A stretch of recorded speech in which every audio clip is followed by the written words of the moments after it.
Our folks may not know you ran for Senate in Maryland, talked a lot about Baltimore, understand Baltimore. Well, there's a feud going on between Elijah Cummings and the president about conditions there. The Baltimore Sun, the newspaper of record in that town, had a headline on Saturday based on this back and forth. It wrote, "Better to have a few rats than to be one," a not-so-veiled reference at the President of the United States. But we did some searching of previous headlines, Dan, at the Baltimore Sun.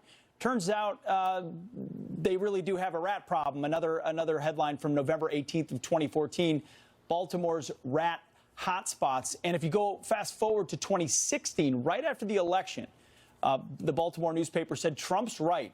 Declare Baltimore a disaster and rebuild it. So they're going after him today, Dan, but you know that city, and they know that city. They know there's some serious problems there. You know, Pete, one of the things that inspired me to run for office when I did in Maryland was the condition of Baltimore. I was a street cop in New York, and I was a federal agent in the city of Baltimore, arresting a whole lot of people for a lot of bad things. I would say to the president and anyone else right now, don't you dare run away from this argument. This argument is long overdue. The people in Baltimore are good people. These are decent, quality people. I remember being a cop in New York City in one of the worst precincts in the city, the 7-5 precinct, and people coming up to me and tapping me on the shoulder and saying, please, do something about this guy on the corner. He's slinging drugs. Just don't tell him I said anything. This would happen over and over again. The people in our inner cities, these are good people who have been let down by who? And this is why don't dare liberals run away from this. Don't you dare. And Mr. President, please, God, keep the heat on them. Liberals have destroyed and decimated these cities. They have been a forest fire. You know, Pete, in the 1950s, Baltimore was one of the wealthiest cities in America. It has been driven into the ground by monopolistic liberal control. The government did this to people. There is nothing wrong with the citizens of Baltimore. These are people looking for safety and prosperity. And thank God the president brought the heat to these Democrat politicians who have destroyed those cities. When is the accountability going to start? It better start now. Don't dare run away from this argument. Anyone. It's long overdue. I do believe Nancy Pelosi's own father was once upon a time the mayor of Baltimore. Alessandro. But what do you make of the fact that so many are looking at the president's comments and they're saying, regarding Elijah Cummings and Baltimore, and they're saying, this is racist?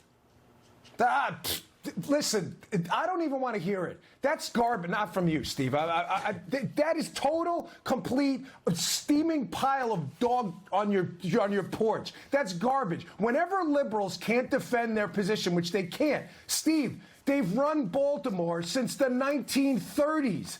They haven't had an elected city councilman as a Republican in Baltimore in 70 years.